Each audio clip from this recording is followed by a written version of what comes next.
लेकिन सितम ये देखिए कि आज हमारी सियासत में इसका दूर दूर तक पता ही नहीं है कि कौमी मुफाद होता क्या है, या तो सिर्फ एक ही मुफाद है, ज़ाती मुफाद। सवाल उठ रहे हैं कि क्या आज हमारी सियासत में कामत अली जिन्ना की सियासत का अक्स है? क्या वो रहबर जो दावा करते हैं कि हम हैं कायदे आज़म के वारिस, वारिस का मतलब पता है? वारिस, ये खुद को कायदे आज़म के वारिस कहते हैं। क्या ये कायद के नक्शे कदम पर चल रहे हैं या कभी चले हैं? दिल पे हाथ रखिए, बताइए। क्या ये मतलब कायदे आज़म का आप कंपैरिजन ही ना कर सकते इनका? मतलब उनका चौथा हिस्सा भी नहीं, उनका 10वां हिस्सा भी नहीं है। ये उनके नक्शे कदम पे चल नहीं रहे और कहते हैं कि हम उनके वारिस हैं। दावा करना बड़ा आसान होता है, प्रैक्टिकली साबित करना मुश्किल होता है। प्रैक्टिकली आप लोग कैसे साबित करें? दिल ही नहीं है, नीयत ही नहीं है। नीयत होती तो शायद साबित करते, और आज मैं आपकी तारीफ करती, तमाम लोग आपकी तारीफ करते। कायदे आज़म ने जो अंत तक जिद्दोजहद की थी, आज़ादी के लिए की थी, दिन नहीं देखा, रात नहीं देखी, अपना खून पसीना एक कर दिया, ये आज़ाद वतन प्यारा पाकिस्तान हमें दिया, और तो और अपनी बीमारी छुपा ली, अपनी बीमारी छुपा ली कि साथ चलने वालों का मोराल या हौसला कम ना हो जाए। इससे बड़ा लीडर कौन होगा? ये कहते हैं कि हम कायदे आज़म के वारिस हैं। कायदे आज़म के वारिस तुम लोग ये दावा करना छोड़ दो। मेरे मुंह में ऐसे अल्फाज आ रहे कि शायद अब मेरे ख्याल से मुझे नहीं बोलने चाहिए कि कायदे आज़म के साथ आप लोगों का कंपैरिजन हो ही नहीं सकता। ये तौहीन है कायदे आज़म की कि अगर आप लोग खुद को कायदे आज़म का वारिस कहलवाएं, ये तौहीन है कायदे आज़म की। अब आप देख लें कि ये जो हमें हमारा प्यारा वतन पाकिस्तान मिला, अब उसकी हिफाजत क्या हम सब की जिम्मेदारी नहीं है? हम सब की जिम्मेदारी है, और दावा करने वाले को तो बहुत ज़्यादा जिम्मेदारी, जो कहते हैं हम रहबर हैं, हम कायदे आज़म के वारिस हैं, हम उनके नक्शे कदम पे चलते हैं, आए दिन झूठे वादे करते हैं। ये बदकिस्मती कह लें कि आज पाकिस्तान को सिर्फ बाहर से खतरा नहीं बल्कि ज़्यादा खतरा अंदर से है। अंदर के लोग जो है ना, वो दुश्मन की ज़ुबान बोलते हैं, दुश्मन का एजेंडा बेचते हैं। मैं खुलकर कहूँगी, जो चूरन बेचते हैं वो दुश्मन का चूरन है। दुख का मुकाम है, तकलीफ़ का मुकाम है, अजियत का मुकाम है। आज सियासी मफादात का खेल इस मुल्क को इतना नुकसान पहुंचा रहा है जितना बाहर से दुश्मन नहीं पहुंचा रहा। और इसका अंदाज़ा शायद इन लोगों को नहीं है कि क्या चाह रहे हैं, क्या कर रहे हैं, किसके दिल की ख्वाहिशें पूरी कर रहे हैं। चले मैं कहती हूँ इंटेंशनली नहीं कर रहे, अनइंटेंशनली इनसे हो रहा है, इनको नहीं समझ आ रही।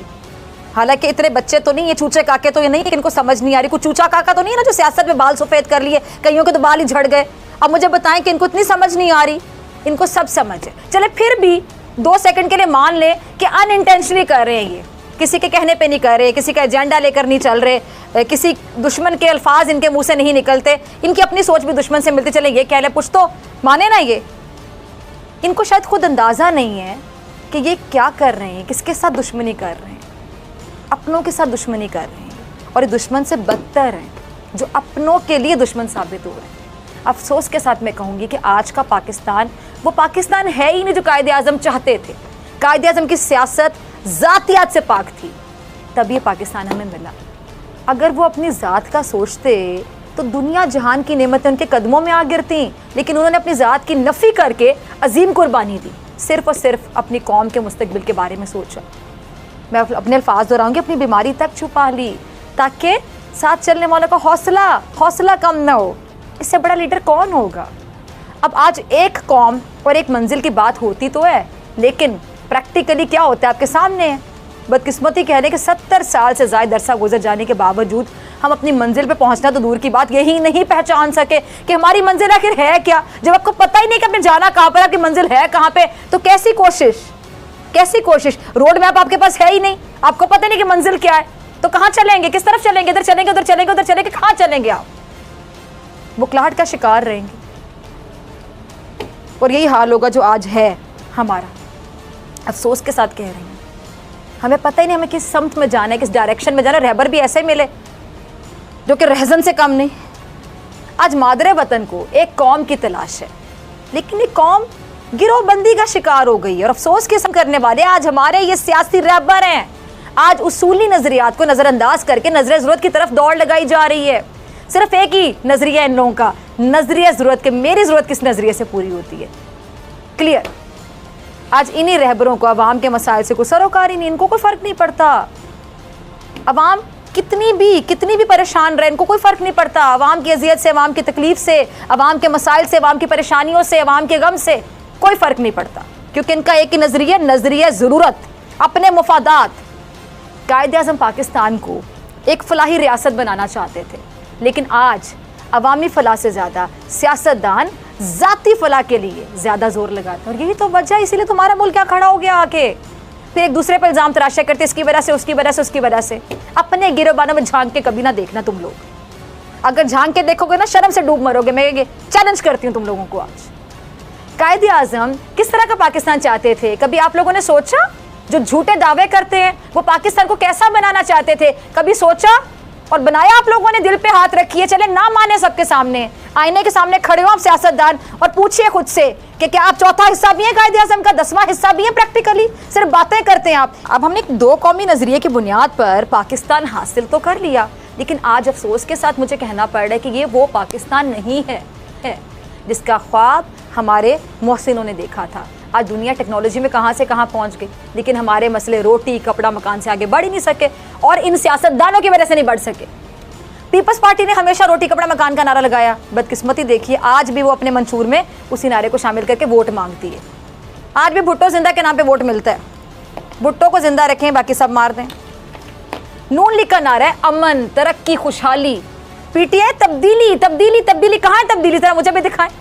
कड़वा सच ये कि ना पीपल्स पार्टी रोटी कपड़ा मकान का वादा पूरा कर पाई, नून लीग की क़यादत जो है उसकी तवज्जो भी सिर्फ अपने लिए, अमन, अपने खानदान की तरक्की और शरीफ खानदान की खुशहाली। वो जो खुशहाली है वो शरीफ खानदान की खुशहाली है बस। अब आज आप इस मुल्क की हालत देख लें। एक वक्त था जब हमारी मईशत इतनी मजबूत थी कि मलेशिया जैसे मुल्क हमसे माशी मंसूबा जो है ना वो लेकर गए, और आज उन्होंने उस प्लान पर बाकायदा अमल की है, जिसके नतीजे में वो कहाँ से कहाँ पहुँच गए, देख रहे हैं ना आप। लेकिन आज हमारा हाल देखिए कि वज़ीर-ए-आज़म मुल्क को FATF की ग्रे लिस्ट से निकालने के लिए कोशिश कर रहे हैं, लेकिन ख़ुद को सियासी रहबर कहने वाले इस मामले में रोड़े अटका रहे हैं। आफरीन है तुम लोगों पे, क्या कहूँ मैं।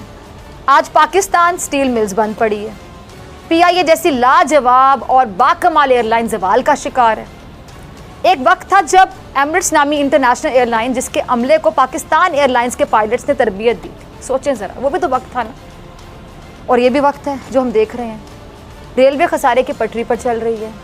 आज आमरीत को बुरा और जमहूरियत को अच्छा कहा जाता है, लेकिन मुझे समझ नहीं आती कि जमहूरियत से ज़्यादा जो आमराना दौर था उसमें तरक्की को मैं क्या कहूँ।